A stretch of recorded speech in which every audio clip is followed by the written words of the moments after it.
Y como todos los jueves, en este último bloque nos conectamos con los temas interesantes, con los temas que nos gusta aprender, ¿cierto? Que nos viene a enseñar nuestro querido maestro Alberto Urquiza. ¿Cómo estás, Alberto? Muy bien, chiquillos. ¿Cómo andan todos? Bien también, Albertito querido. Todos para acá, bien contentos. Qué bueno, compadre. Feliz de que me alegro mucho estar en el programa, como siempre, muy contento de poder estar llevando adelante un tema contigo y con todo el equipo para poder entretener a la gente y enseñarle lo mejor posible. Por supuesto que sí, porque pucha que hay temas en este planeta de los que hay que hablar, pucha que hay temas interesantes, y a donde andamos de repente, Alberto, con este piloto automático, con esta inercia a hacer las cosas, se nos pasan por al lado y no aprendemos. Y qué importante es ser sabios de todo un poquito, Alberto, ¿cierto? Sí, hay que aprender de todo un poquito y decir, oye, no le achuntan al clima, ponte tú, dicen que va a llover durante 2 semanas, no llueve. Después dicen, no va a llover en todo el invierno y al día siguiente llueve. Hay que ir aprendiendo cada día. Exacto, por supuesto que sí. Y el tema de hoy no es la excepción, demasiado interesante. Yo desde que nací, por lo menos, que vengo escuchando este tema y nunca vi una respuesta científica correcta. No tengo idea, Alberto, así que quiero aprender todo contigo. Vamos a hablar del Triángulo de las Bermudas. El Triángulo de las Bermudas es muy atractivo, sobre todo cuando uno está en el sector. A ver, el Triángulo de las Bermudas, no le digan a nadie, pero no es un triángulo. ¿Ya? Es una zona oval muy grande que son miles de kilómetros en el océano Atlántico. Okay. Desde el mar de los Sargazos, que está entre Europa y Estados Unidos y Canadá, y que abarca hasta la zona de Centroamérica, bordeando Cuba, Bahamas, Puerto Rico y obviamente toda la costa del Atlántico de Estados Unidos. Es un territorio muy grande, muy inmenso. Le llaman triángulo porque es bonito el nombre que le ponen, ¿no? Triángulo de las Bermudas. Claro. No es efectivamente un triángulo para la gente, es un óvalo mucho más grande que llega hasta el Golfo de México, atravesando territorio continental de Estados Unidos, bordeando tal vez incluso tocando algunas partes de Cuba, de Puerto Rico y evidentemente hasta la zona de las Bahamas, que es donde más fenómenos han ocurrido. Y es impactante porque uno podría pensar que esto lo inventó algún periodista para vender libros.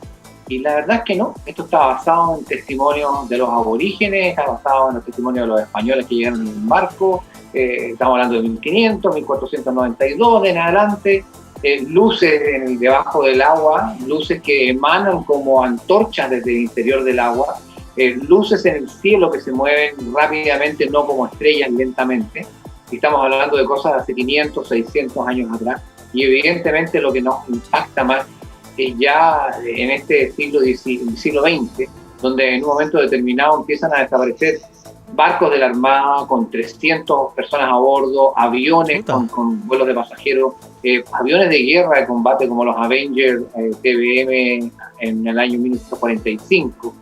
La verdad es que ya empiezan a pasar cosas porque en ninguno no quedan rastros de petróleo, no quedan rastros de los aviones, no queda algo flotando y jamás se encuentra un cuerpo. Evidentemente, uno puede imaginarse que hay algo debajo del agua, uno puede imaginarse que hay algo en el cielo, uno puede imaginarse ovnis, uno puede imaginarse 1000 cosas, pero ¿sabes cuál es la respuesta más certera? Esto no tiene explicación. Chuta. Claro, y estamos viendo estas imágenes, Alberto, que un poco quieren caracterizar, ¿cierto?, a cómo sería, a cómo es realmente el Triángulo de las Bermudas. ¿Es tan así como lo vemos ahí? ¿Es tormentoso este lugar? ¿Es difícil para los que se tratan de acercar a este lugar? A ver, la zona en realidad es oceánica. Evidentemente pueden haber tormentas y cosas así como la tormenta perfecta que estamos viendo ahí. Claro. Evidentemente pasan cosas como estas que han sido por radio, por señales de radio, han emitido señales a las personas de los aviones y de los barcos, de las lanchas, de las avionetas, que indican ver nubes verdes, me refiero al nivel del océano, o en el aire, nubes verdes, nubes de color verde, es algo absolutamente anómalo. Han dicho que, por ejemplo, las brújulas dejan de funcionar. La gente que va en un momento determinado, tanto los que van navegando, pero principalmente los que van volando, indican que ellos no saben dónde es arriba y dónde es abajo. No saben si están volando invertidos, están volando derecho, como que perdieron el horizonte y no saben dónde termina el mar y dónde comienza el cielo. Es decir, hay una desorientación absoluta, pero ya es visual y además electrónica, porque efectivamente en la zona electrónica no funcionan los aparatos y los aparatos desaparecen y no tienen rastros, salvo las llamadas que las personas han detectado en tierra, a veces accidentalmente o a veces intencionalmente, donde se indica que la gente se ha encontrado, por ejemplo, con olas gigantescas, que pueden aparecer en un momento determinado de manera muy sorpresiva, claro. Y también con fenómenos que uno no puede explicar, como tal vez el más impactante de todos es el vuelo 19, del teniente Taylor y sus otros 4 pilotos. Claro.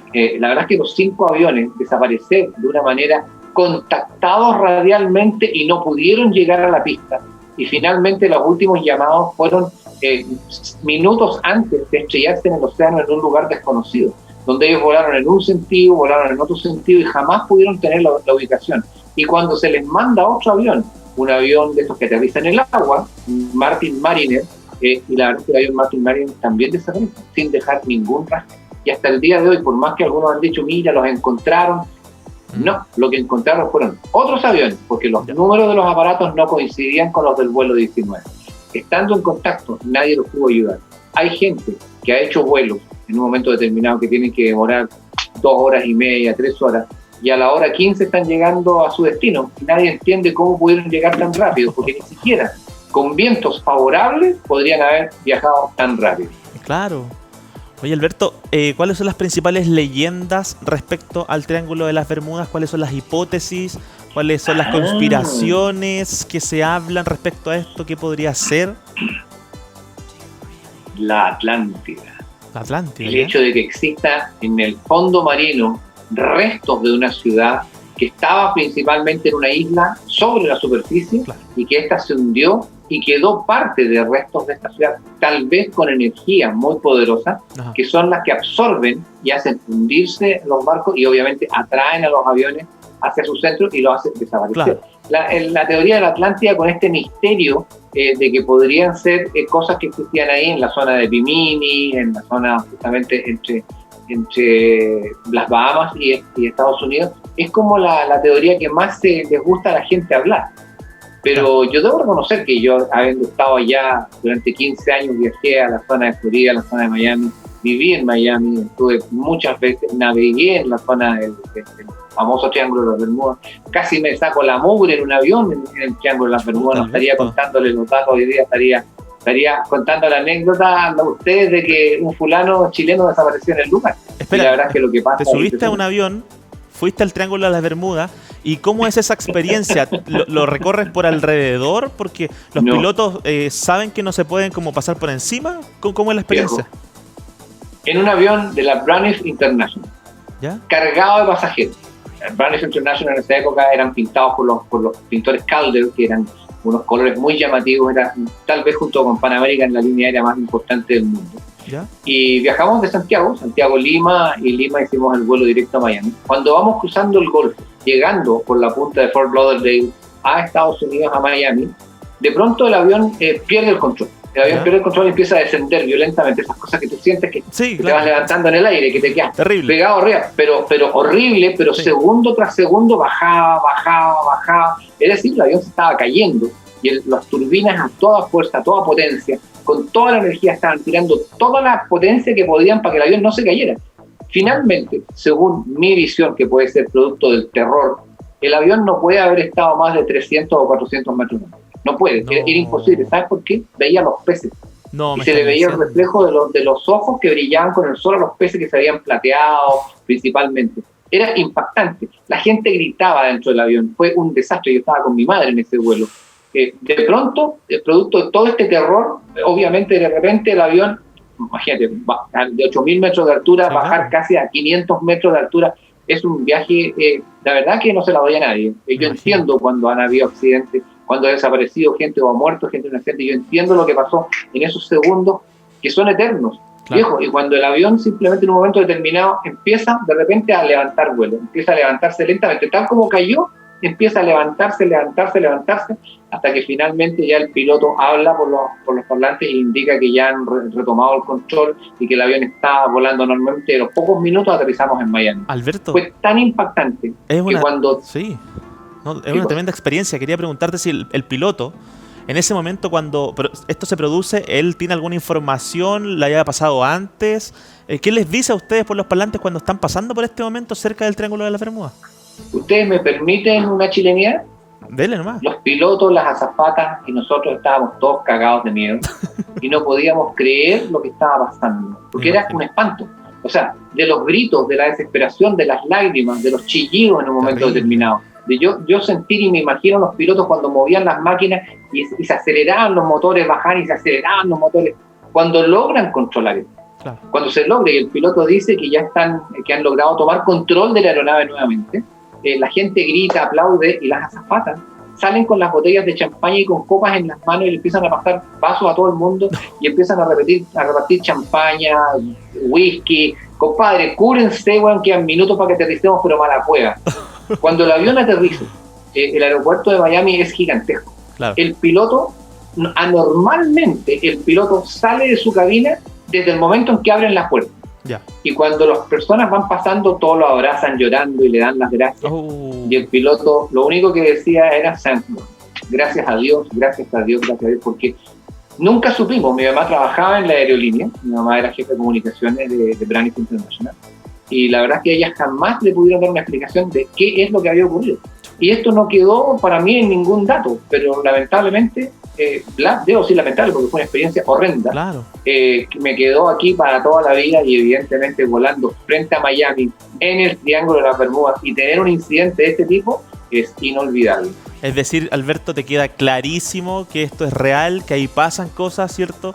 Y que por eso también se han perdido tantos aviones y tantos barcos. Pero absolutamente. Sí. Aquí a mí no me queda la menor duda. Mucha gente podría decir, mira, esta es una especulación de la prensa. Claro. En 1492 especulación de la prensa es ridículo. Mira los barcos que se perdieron, los veleros que se perdieron, los yates que se perdieron. ¿Por qué? Porque la prensa ahora lo va a descubrir, o sea, lo hicieron 300 años antes, 200 años antes, 100 años antes. No, aquí hay un fenómeno que no tiene explicación, que va más allá de la política, que va más allá de la economía. No puede ser que un barco de transporte con cargas de carbón, con 300 y fracción marinos a bordo, desaparezca sin ningún dato, ningún antecedente, ninguna llamada, nada, porque, por ejemplo, el comandante de la Fuerza Aérea de la Royal Air Force en Europa, en la zona del Mediterráneo, en la invasión de la Segunda Guerra Mundial, cuando se invadió Italia, era el comandante Sir Arthur Cunningham. ¿Ya? Y Cunningham, en un vuelo a pocos años, 1 año o 2 años después del término de la Segunda Guerra Mundial, vuela a Estados Unidos y el comandante de la RAF en Europa desaparece en el vuelo con todos los pasajeros y nunca se le halló y nunca se supo nada de él. No, aquí no es que solamente desapareció un barco, aquí hay gente importante que ha desaparecido. Hay personas que son pescadores, hay gente que son ingenieros, hay gente que son excomandantes de las Fuerzas Armadas, hay pilotos de guerra, hay barcos de guerra. Es mucho, esta es una situación que no es manejable. Y como no es manejable, muchas veces tienden a aplacar la información, a ocultarla en un momento para que la gente no la conozca. Esto es más real, señora, esto es más real de lo que ustedes se imaginan. Sí, claro. Sí, hay situaciones que yo como investigador las he vivido. En este caso, como joven, como un niño, viví esta situación y es espantosa cuando lo converso con mi mamá. Mi mamá tiene 93 años, y la verdad es que ella todavía se acuerda y me dice que faltó poco para que se hiciera poco. Es una cosa espantosa. Claro. Y yo entiendo que nosotros estuvimos a muy poco o de estrellarnos o de que hubiera pasado algo, pero los pilotos, tal como tú preguntas, nunca supieron qué fue lo que ocurrió. Wow. Tremenda experiencia, Alberto, sin duda alguna te enriquece como historiador, como investigador. Haber vivido tú mismo ahí la experiencia del Triángulo de las Bermudas, Alberto, te queda, ¿cierto?, para siempre guardado. Hay otra teoría, mi querido Alberto, que dice que también podría ser este Triángulo de las Bermudas, ¿cierto?, como se le llama, una conexión con el más allá, Alberto. Puede ser un portal, se puede también ver desde esa perspectiva, el mundo ufológico lo ve así, el mundo, no sé, puede ser que ahí se encuentren otras cosas, han visto avistamientos. Cuando tú no encuentras una explicación para algo, me voy a salir del tema y voy a volver. Cuando tú no encuentras experiencia para algo, por ejemplo, la lógica de la construcción de las pirámides, ¿a quién le echan la culpa? A los extraterrestres. Claro. Cuando tú tienes una civilización en un pueblo, por ejemplo, acá los incas, los tiahuanacos que van antes de los incas, y no tiene explicación de dónde salieron, fueron los extraterrestres. Cuando tú ves que tienen en este momento los moais de Isla de Pascua, pues tienen una historia maravillosa, pero no se logra explicar toda la historia, evidentemente fueron los extraterrestres. Buscar la explicación extraterrestre es súper fácil, pero cuidado, dentro del fenómeno nosotros tenemos algo que se llama la energía. los campos electromagnéticos de la Tierra y del cuerpo humano. Señora, señor, su cuerpo no solamente es físico, es energético, es eléctrico. A ustedes sí les pueden capturar esa energía y volverla en una pila. Por ejemplo, si a nosotros nos ponen electrodos y captan la energía que estamos generando, que se puede hacer, tú con una pila que vas a cargarla en aproximadamente 2 horas puedes hervir una tetera eléctrica. Y no es broma, o sea, esto se puede lograr. El cuerpo humano es eléctrico, los pensamientos, lo que nos hace distinto al resto de los animales. Nosotros somos animales racionales. Claro. Dentro de la animalidad racional que tenemos es la posibilidad de pensar. El pensamiento es un impulso eléctrico, es un flash a la velocidad de la luz que lleva un mensaje codificado de un punto a otro y que nos permite hablar, escuchar, ver, mirar, sentir la vida. Podría ser campos magnéticos de la Tierra que en un momento se abren dimensionalmente a una especie de portal, como tú planteas, pero por supuesto que sí, especulativamente, sin una respuesta clara, evidentemente que es posible. Podría ser que los campos de la Tierra se abran en un momento en distintos lugares del planeta hacia el espacio y que de repente algo fuera absorbido por estos campos eléctricos, que podrían ser como una especie de relámpago, de destello, que envuelve un entorno y que como una tromba hace elevarse algo y salir al espacio, claro.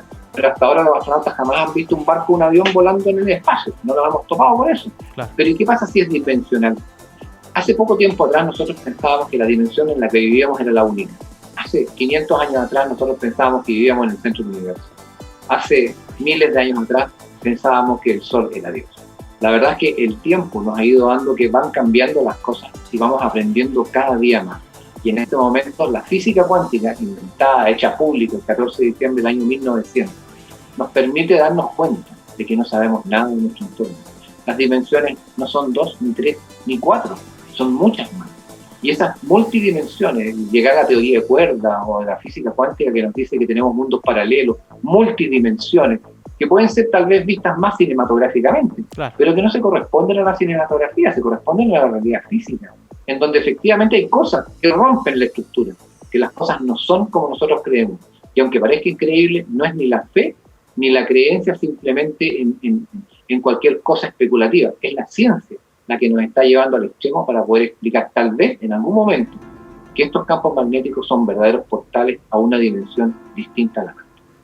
Tremendo, Alberto Urquiza, gracias por estar con nosotros, mi querido amigo. Todos los días jueves estás con nosotros acá comentando estos temas que son tan interesantes y espectaculares, por supuesto, asombrosos, ¿eh? Y sobre todo cuando nos cuentas que te ha tocado vivir gran parte de la experiencia. Bueno, a raíz de eso yo creo que también tienes el gusto, Alberto, por querer explicar, ¿cierto?, el sentir de estas vivencias que te ha tocado pasar a lo largo de tu vida. Así que agradecido siempre de que estés con nosotros, Alberto.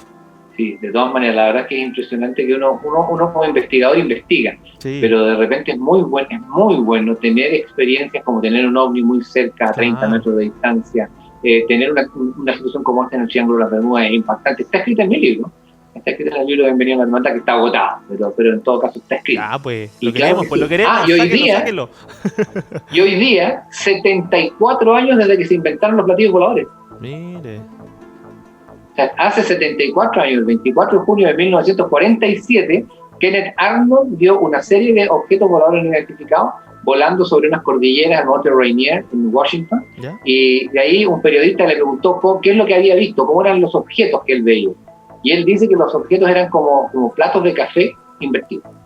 Ahí platos de café, platillos voladores, ahí se inventó el platillo volador hace 74 años atrás. Mire, bueno, homenajeamos también entonces a ese gran descubrimiento, sí. Y hoy día también acá me avisan que hay que saludar hoy día 24 de junio a los Juanes y a las Juanas, así que saludos para todos ellos, por supuesto. Santoral, típico nombre, ¿cierto?, de nuestro país, icónico, sí. A todos los Juan, a todas las Juanitas que están ahí en la sintonía, le mandamos un abrazo gigante a todos ellos. Y también dice a Matías Vera, que está de cumpleaños, que es hermano del Pato Vera, que es nuestro corresponsal de la región de los lagos, así que Mati, saludos también de cumpleaños para ti, que sean muchos más. Y nosotros nos comenzamos a despedir, mi querido Alberto, gracias por estar con nosotros, son las 1 de la tarde. Un gusto, María, un gusto a todo el equipo, la verdad es que lo paso muy bien, espero estar pronto en el estudio de nuevo, sí, claro. Me encanta estar allá. Sí, lo pasamos bien. Aquí estamos y para siempre dándole cosas importantes a la gente. Muchas gracias y bendiciones a todos. Gracias, Albertito. Y